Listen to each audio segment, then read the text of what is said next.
Hello everyone. My name is Pragati Rangari और आज से हम एक नया टॉपिक स्टार्ट करेंगे जो कि स्ट्रोक। और स्ट्रोक जो है एक बहुत कॉमन प्रॉब्लम है जो कि हम आईपीडीज या ओपीडीज में देखते हैं। तो पहली स्ट्रोक में हम ये जो स्ट्रोक का जो ये जो कंटेंट है मैंने सलेवन बुक से लिया है और इसकी इंडेक्स है और इसके अकॉर्डिंग ही हम सारी चीज़ें पढ़ेंगे। तो पहली चीज़ है कि स्ट्रोक, इसका इंट्रोडक्शन।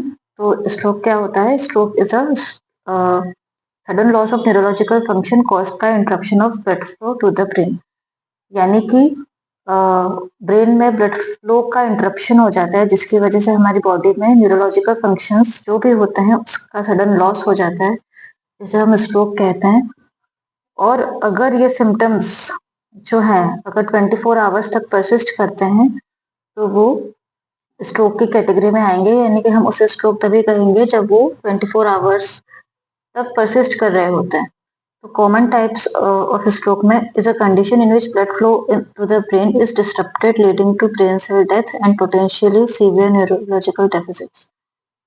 यानी कि इसमें क्या होता है कि जो ब्रेन के सेल्स हैं उनकी डेथ होने लगती है क्योंकि ब्लड फ्लो जो होता है उसका ब्लड का जो फ्लो है ब्रेन में उनका जो फ्लो है वो डिस्टर्ब होने लगता है, जिसकी वजह से सीवियर न्यूरोलॉजिकल डेफिसिट्स जो है वो देखने को मिलते हैं। और ये ब्लड क्लॉट या फिर ब्लड क्लॉट के रप्चर होने की वजह से भी हम देख सकते हैं। फिर टाइप्स ऑफ स्ट्रोक में काफी सारे टाइप्स होते हैं। तो पहला है इस्चेमिक स्ट्रोक। इस्चेमिक स्ट्रोक जो है 80% सभी स्ट्रोक्स में देखने को मिलता है। 80% स्ट्रोक्स में देखने को मिलता है इस्चेमिक स्ट्रोक।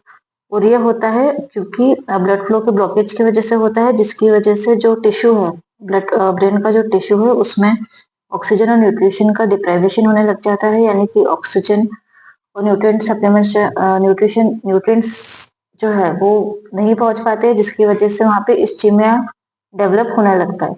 अब मेन कॉज क्या है स्ट्रोक का? तो थ्रोम्बोसिस है, लोकल क्लॉट इन अ ब्लड वेसल।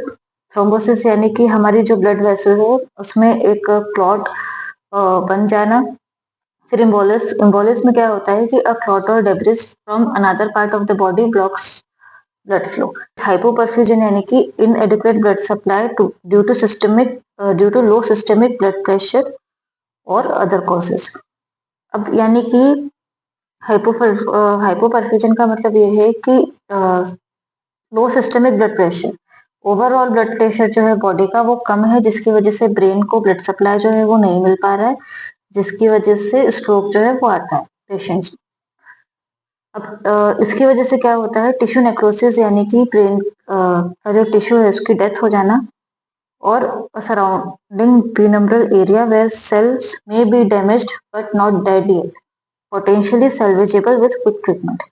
यानी कि अगर किसी भी इन तीनों में से किसी भी रीजन की वजह से पेशेंट्स में अगर हमें क्लॉट देखने को मिलता है या किसी भी वजह से ब्लड वेसल ब्लॉक हो चुकी होती है, तो जो एरिया है जहाँ पे क्लॉट है वहाँ के आसपास का टिश्यू जो है, मतलब जिस भी एरिया को ब्लड वेसल सप्लाई कर रही होती है वहाँ का वो टिश्यू का है वहाँ पे निक्रोसिस होने लगता है, यहाँ की उस टिश्यू की डेथ होने लगती है।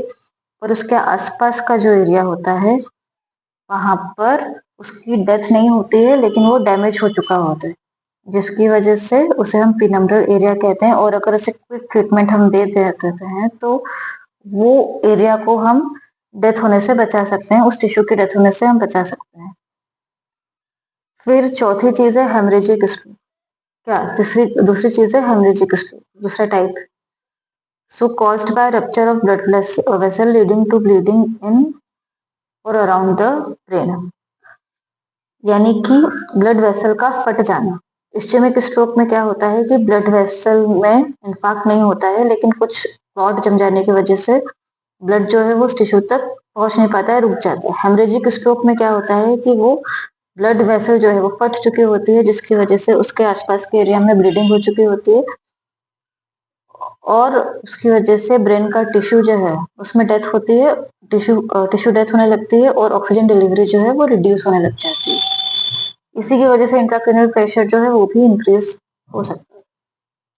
अब क्लिनिकल प्रेजेंटेशन में हम ये देखते हैं कि variety of focal deficits are possible, यानी कि कुछ फोकल डेफिसिट्स जो हैं वो पॉसिबल होते हैं, जैसे कि कॉन्शियसनेस का लेवल जो है वो इम्पेयर्ड हो जाता है, यानी कि चेंजेस हमें कॉन्शियसनेस के लेवल में चेंजेस देखने को मिलते हैं। फिर उसके बाद sensory motor cognitive perceptual language functions में हमें इम्पेयरमेंट्स देखने को मिलती हैं स्ट्रोक के आने के बाद। और अगर ये सिम्टम्स 24 आवर्स तक परसिस्ट कर रहे हैं तो ही हम इन्हें स्ट्रोक बोलते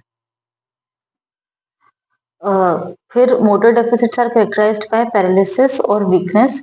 पैरालिसिस का मतलब होता है कि मसल में स्पास्टिसिटी या फ्लेक्सिबिलिटी आ जाना, जिसे हेमिप्लीजिया कहते हैं। और वीकनेस का मतलब होता है हेमिपेरेसिस, जिसमें कि मसल में मूवमेंट तो होता है लेकिन उसमें वीकनेस रहती है। तो ये पैरालिस हेमिप्लीजिया और हेमिपेरेसिस में डिफरेंस होता है। और ये जो दोनों चीजें हैं ये हम मोटर डेफिसिट्स में देखते हैं। टिपिकली जो अपोजिट साइड होता है लीजन का, उसमें अगर बॉडी के राइट साइड में लीजन है तो हम लेफ्ट साइड में उसके सारे साइंस और सिम्टम्स हम उसके लेफ्ट साइड में देखते हैं। फिर रिकवरी और प्रोग्नोसिस की अगर हम बात करें तो रिवर्सिबल इस्चेमिक न्यूरोलॉजिकल डेफिसिट्स जो है वो 3 हफ्ते के अंदर अंदर रिजॉल्व हो जाते हैं। यानी कि जो इस्चेमिक न्यूरोलॉजिकल डेफिसिट्स है, यानी कि इस्चेमिया की वजह से जो भी न्यूरोलॉजिकल डेफिसिट्स हम देखते हैं पेशेंट्स में, वो जो डेफिसिट्स होते हैं वो 3 हफ्ते के अंदर अंदर रिजॉल्व हो जाते हैं अगर पेशेंट को टाइम पर ट्रीटमेंट मिला तो।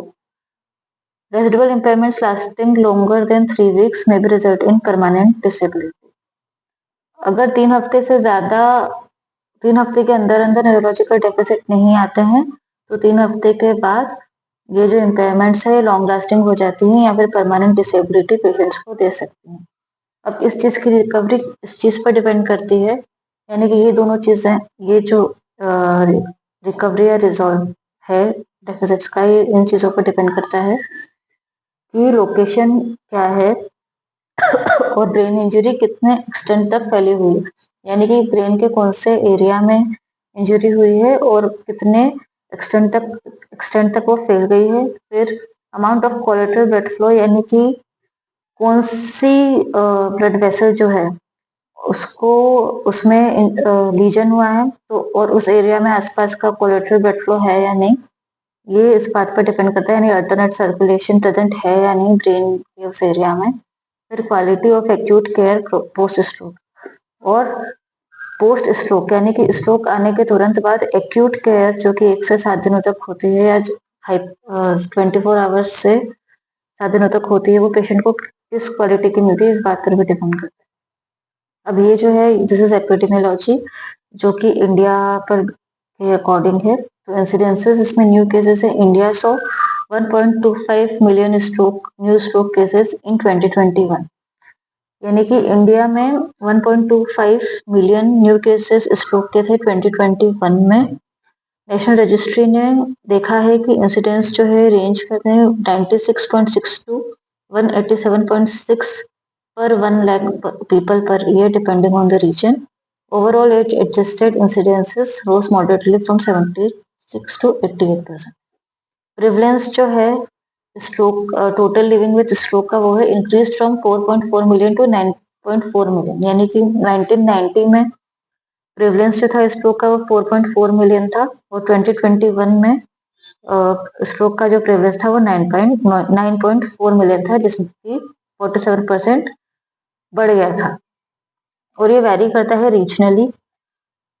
तो मॉर्टेलिटी यानी डेथ्स जो होती हैं 699,000 जो है डेथ्स देखी गई थी 2019 में। डिसेबिलिटी बर्डन इस DALYs per 1 lakh increase overall from 1990 to 2021। फिर इटियोलॉजी की अगर हम बात करें तो इटियोलॉजी में एथेरोस्क्लेरोसिस जो है एथेरोस्क्लेरोसिस जो है वो एक मेजर कॉन्ट्रीब्यूटिव फैक्टर है सेरेब्रोवास्कुलर डिसीज में। इसका मतलब ये है कि प्लेक का फॉर्मेशन हो जाता है ब्रेन की ब्लड वेसल्स में। जो भी हमारे ब्रेन की ब्लड वेसल्स होती हैं उनके अंदर एक्यूमुलेशन हो जाता है लिपिड का, फाइब्रिन का और कॉम्प्लेक्स कार्बोहाइड्रेट्स और कैल्शियम का डिपोजिशन होता है आर्टेरियल की वॉल्स पर, जिसकी वजह से ब्लड वेसल्स जो हैं वो नैरो होने लग जाती हैं प्रोग्रेसिवली। और ब्लड फ्लो जो है वो रिस्ट्रिक्ट होने लगता है। और ये जो प्लेक फॉर्मेशन है ये जनरली बाइफर्केशंस पे, यानी कि जहाँ पे एक आर्टरी जो है वो दो में डिवाइड हो रही है, फिर कंस्ट्रक्शन जाके आर्टरी वहाँ का एरिया, जिस आर्टरी का एरिया कंस्ट्रक्टेड है, फिर डायलिटेशंस पे भी ये हमें जनरली देखने को मिलती है। और एंगुलर यानी कि एंगल जहाँ पे बन रहा है उन आर्टरीज में भी हमें ये एथेरोस्क्लेरोसिस जो है वो देखने मिलता है। फिर मोस्ट कॉमन साइट्स जो है लीजन, इस लीजन के लिए वो होते हैं कॉमन कैरोटिड आर्टरी, और फिर उसका ट्रांजिशन जो है मिडल सेरेब्रल आर्टरी पर, वो भी उसमें भी देखने मिलती है। फिर मेन बाइफर्केशन साइट जो है जैसे कि मिडल सेरेब्रल आर्टरी और वर्टेब्रल आर्टरी का जंक्शन विथ पेसिलर आर्टरी, यानी कि वर्टेब्रल आर्टरी जब पेसिलर आर्टरी में कन्वर्ट होने वाली होती है, उन दोनों के बीच के जंक्शन पे भी हमें ये एथेरोस्क्लेरोसिस देखने मिलता है। अब आज के लेक्चर में बस इतना ही है। नेक्स्ट में हम इस्चेमिक स्ट्रोक और हेमरेजिक स्ट्रोक के बारे में